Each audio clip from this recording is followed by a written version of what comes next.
دیکھیے اللہ تعالیٰ نے اولاً عالم امر کو پیدا فرمایا، کن فیکون، اور اس عالم امر میں اللہ تعالیٰ نے فرشتے اور ارواح انسانیہ کی تخلیق کی۔ الارواح جنود مجندہ، لشکروں کی شکل میں، آدم سے لے کر آخری انسان جو آئے گا دنیا میں قیامت سے پہلے، سب کی روحیں موجود تھیں، ہم سب موجود تھے۔ سمجھ رہے اس بات کو؟ تبھی اللہ نے عہد لیا تھا، الستو بربکم قالوا بلا، کیا میں ہی تمہارا آقا اور رب نہیں ہوں؟ ہم سب نے عہد کیا تھا، یقین پروردگار تو ہی ہمارا رب ہے۔ ہمارے اس دور کے بہرحال معروف مفسروں میں سے مولانا اصلاحی صاحب، میں نے ان سے استفادہ بھی بہت کیا ہے، لیکن پھر اختلاف بھی میرا شدید ہوا۔ رجم کے معاملے میں انہوں نے جو رائے اختیار کی، اس کے بعد سے پھر میں نے اپنا تعلق ان سے منقطع کیا کہ وہ اہل جو منکرین حدیث کے موقف اختیار کر لیا انہوں نے یہاں لکھا ہوا ہے سورہ اعراف کی تفسیر میں، یہ عہد انسان کی تخلیق سے قبل عالم غیب میں لیا گیا۔ میں کہہ رہا، میں نے کہا مولانا یہ جملہ تو مہمل ہے، کیوں؟ میں نے کہا جو پیدا ہی نہیں ہوا اس سے عہد کیسا؟ یہ عہد انسان کی تخلیق سے پہلے عالم غیب میں لیا گیا۔ سوچنے لگے، میں نے کہا ورنہ یوں ہونا چاہیے، یہ عہد اجساد انسانیہ کی تخلیق سے قبل ارواح انسانیہ سے لیا گیا۔ کہہ رہے ہاں ٹھیک کہتے ہیں، اللہ کا شکر ہے کہ انہوں نے مانا۔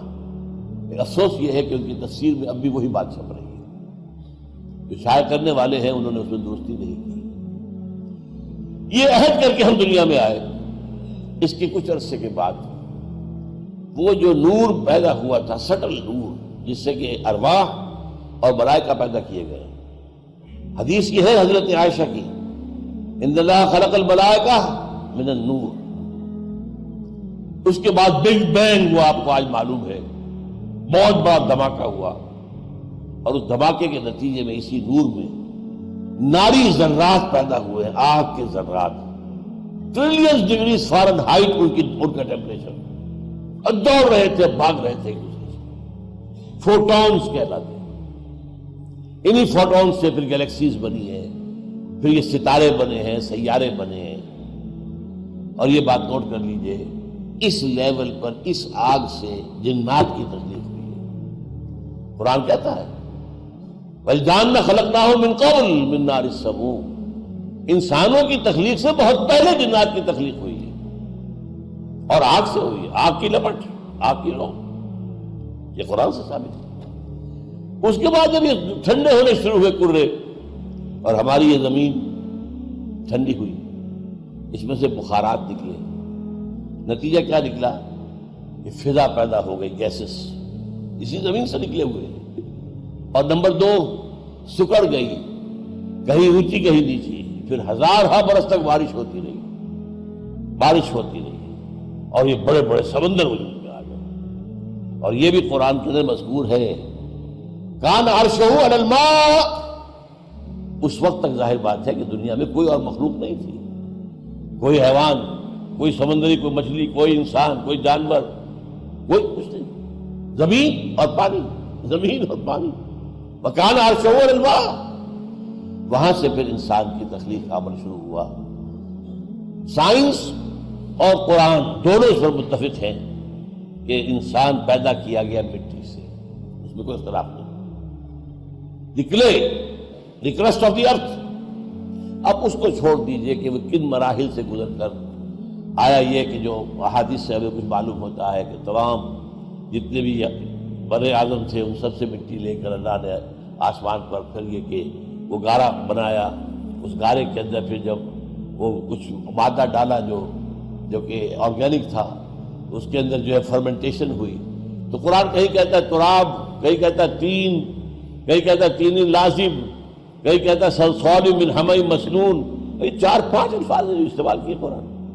بہرحال اس کو چھوڑ دیجئے کہ سائنس کیا کہتی ہے، لیکن ایک بات یہ ہے کہ مٹی سے تخلیق ہوئی۔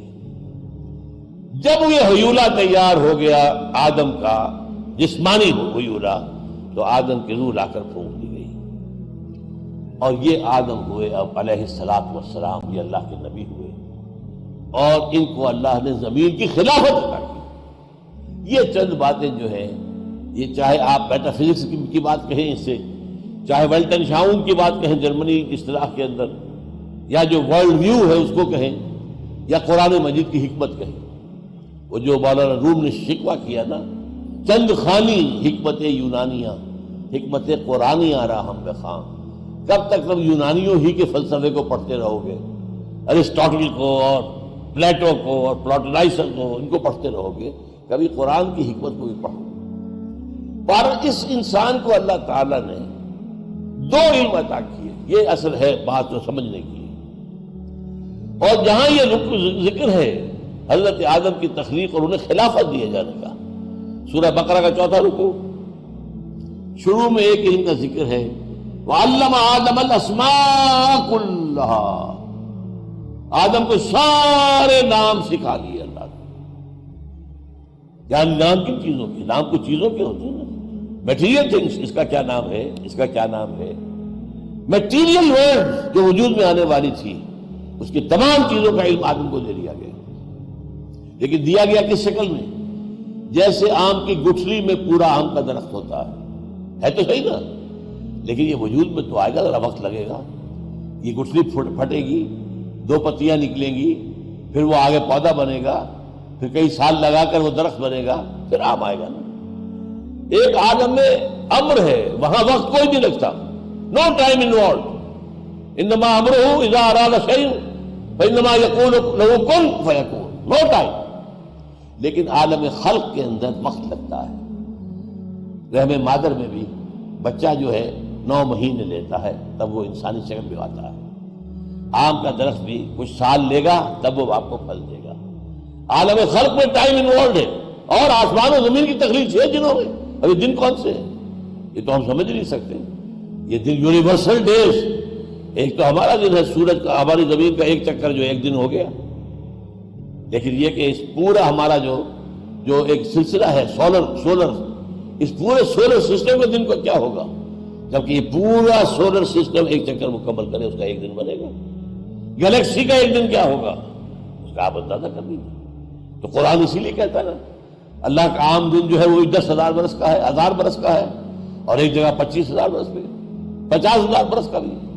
بہرحال اس میں جو تخلیق ہوئی، تو پھر آدم کو ایک آنکھ تو یہ دے دی گئی دنیا کا علم حاصل کرنے کے لیے، اور دوسری آنکھ دی گئی وحی سے استفادے کے لیے، وَإِمَّا يَأْتِيَنَّكُم مِّنِّي هُدًى فَمَن تَبِعَ هُدَايَ فَلَا خَوْفٌ عَلَيْهِمْ وَلَا هُمْ يَحْزَنُونَ۔ یہ دو اللہ تعالیٰ نے علم کے شعبے انسان کو ابتدا میں دیے، اور ان دونوں کے ساتھ انسان نے قدم بقدم آگے بڑھنا شروع کیا۔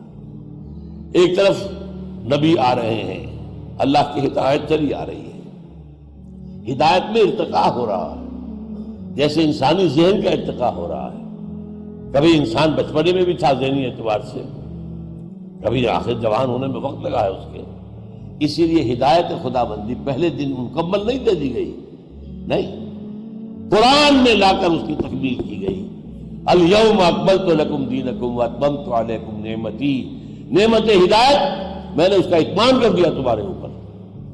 اسی طریقے سے انسان کا تمدنی ارتقاء ہوا، کبھی غاروں میں رہتا تھا، پھر قبائلی نظام بنا، پھر شہروں میں رہنا شروع کیا، پھر بڑی مملکتیں اور امپائرز کا دور آ گیا۔ اب یہ جو نظام چل رہا تھا، انسان پر ظلم کرنے والا بن گیا۔ بادشاہوں کے گلچھرے ہیں، ان کے محل ہیں، ان کے عیش ہیں، اور اس کی عیش کی جو بنیاد ہے وہ کاشتکار ہے، خون پسینہ ایک کر کے جو پھل جو حاصل کر رہا ہے فصل، لیکن اس کے بچے کے لیے کھانے کو نہیں ہے، اس کے بچے کے لیے فاقے عیش ان کے جاگیرداروں کی ہے، بادشاہوں کے ہیں۔ ان تمام کو دور کرنے کے لیے، ختم کرنے کے دین حق دیا گیا اور اس کی تکمیل کی گئی۔ الیوم اکملت لکم دینکم واتممت علیکم نعمتی ورضیت لکم